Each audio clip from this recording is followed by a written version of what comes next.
आगे बढ़ते हैं कार्यक्रम में और शुरू करते हैं अपने नए विषय पर चर्चा। गुरु जी, आज के इस अंक में हम बात करेंगे बाल तोड़ को लेकर।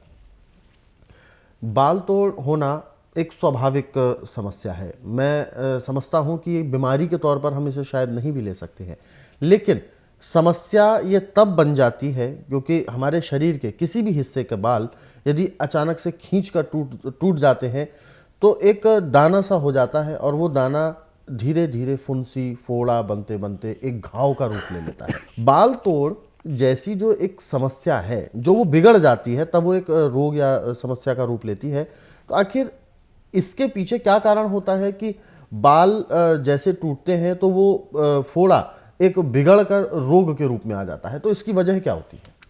देखिए, बाल की जड़ जो है जी, वो अपनी जगह से हिल गई और बाहर नहीं निकले, तो उसमें जो उसको खुराक मिलती है, खुराक पूरी मिली नहीं। बिल्कुल। अब वो बाहर निकलने के लिए वहाँ पे खून जम गया। अब खून गाढ़ा होकर जब जम गया तो वो पस बन जाती है। अच्छा। और वहाँ पे हाथ लगने से वो और फैलती है। यानी हाथ का स्पर्श होने से ऐसे समझो कि जैसे वर्षा ऋतु में खुश्क ज़मीन में नमी आने पे हरियाली छाती है, ऐसे फैलता है। जी। और एक हमारी लोकल भाषा है कि घोड़ा और फोड़ा हाथ लगाने से चुस्त होता है। जी।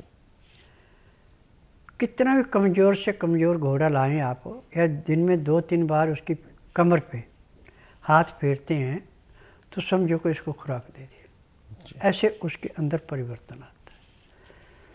और जहाँ भी आपको फोड़ा कहीं भी होगा, छोटा मोटा कैसा भी है, उस पर बार बार हाथ लगता है तो बजाय बैठने के फूलता है। जी। और यहाँ तक के बड़े बड़े सर्जन जो है इसकी बीएमसी करके बाद में ऑपरेशन करके इसको निकालते हैं, परंतु ऑपरेशन करने के बाद फिर इसके साइड इफ़ेक्ट बहुत पड़ते हैं। और जो सिविल सर्जन बड़े से बड़ा कार्य नहीं कर सकता है, वो आप स्वयं बिना चीर फाड़ के अपने घर में उसका ऑपरेशन कर सकते हैं। आप गेहूं के दाने अच्छे मोटे दाने लें, बारीक दाने लेना, कम से कम 20-25 दाने मुंह में डाल के और उनको अच्छी तरह चबा करके उसका मलीदा बना दें, तो मुंह की लाल उस गेहूं के दाने के आटे के अंदर मिल के एक किस्म का अमृत बन गया। जब ये बिल्कुल मुलायम हो गई, इसमें कोई कण नहीं रहा, तो मुंह से निकाल के उस फोड़े के ऊपर उसका लेप कर दें और लेप करके ऊपर से कपड़ा बांध दें। इसके बांधने के आधे घंटे के बाद जो आपको ऐसी चमक लगी हुई थी वो बंद हो जाएगी और दबाने पे जो आपको दर्द महसूस हो रहा था वो नहीं होगा।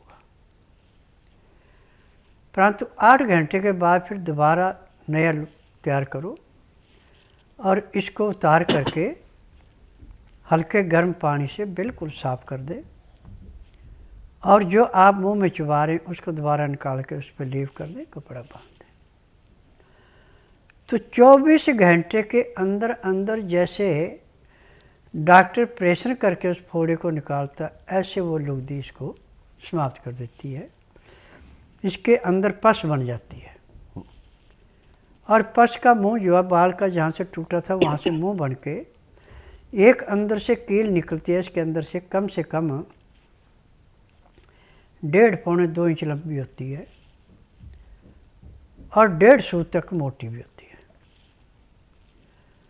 जैसे वो निकलती है तो थोड़ा सा खून उसके साथ आता है और ये फोड़ा फिर इस लेप से ऐसे सिकुड़ जाता है जैसे नमी सूखने के बाद रेता हवा में उड़ना शुरू हो जाता है, ऐसे वहाँ से चमड़ी मुलायम हो जाती है वहाँ पे जो खून रुका था वो साफ होके शरीर में भ्रमण के लिए चला जाता, उसकी पस नहीं बनती जी।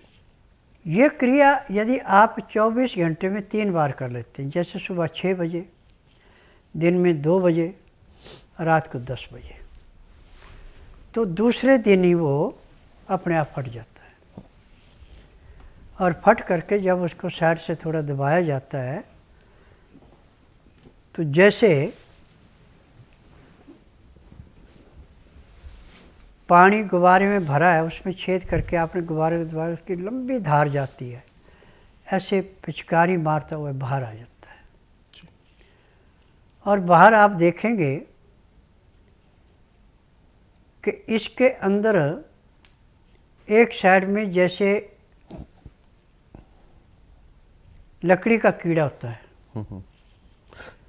उसको टांगे होती हैं, ऐसे इसके अंदर धारियाँ बनी होती हैं, जो धारियाँ जाके चमड़ी के अंदर फंसती हैं।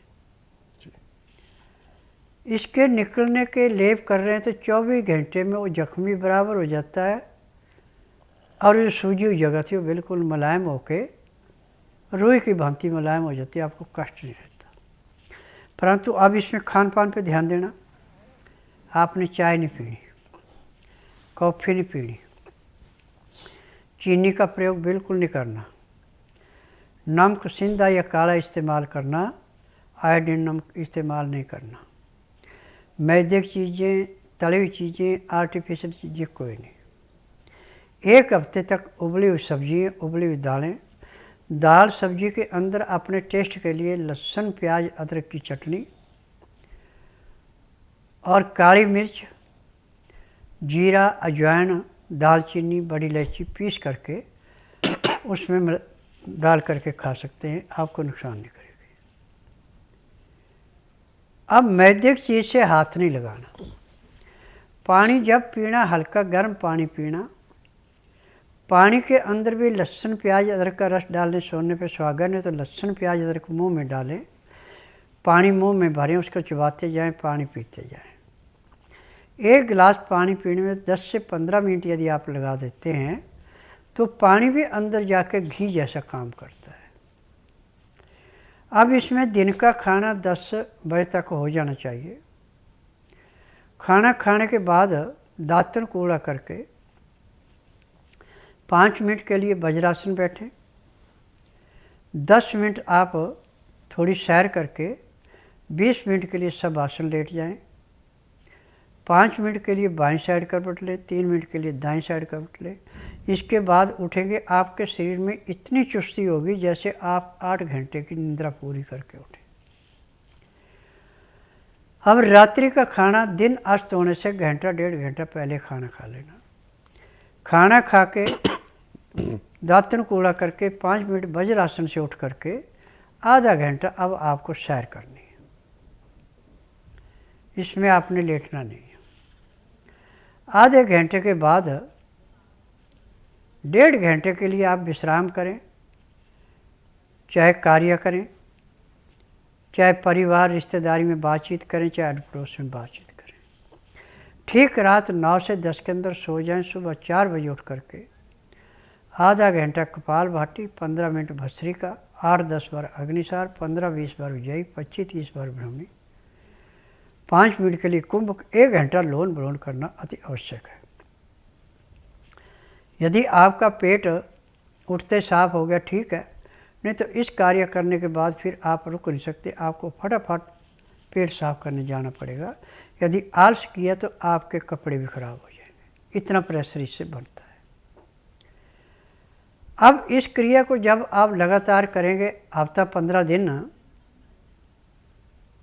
तो जिस डॉक्टर ने कहा था कि इसका ऑपरेशन होगा, उसके पास जाके पूछेंगे ये आप इसको देखिए, आप इसकी पोजीशन क्या है, तो अचंभे में पड़ जाएगा कि ना ऑपरेशन किया ना दवाई खाई तो ख़त्म कैसे हुआ जी। तो जब रोगी अपने मुंह से बताता है कि देखिए मैंने कुछ नहीं किया, गेहूं के दाने मुंह में चबाए थे, ये स्वस्थ विचार का मैंने प्रोग्राम देखा था और चबा करके लुगदी इसके ऊपर लेप किया था, लेप करने के बाद मुझे इतनी देर में इतना का नाम मिला था। इतनी देर के बाद मैंने ये लेप पहले उतार के दूसरा लेप किया और 3 लेपों में मुझे सफलता मिल गई।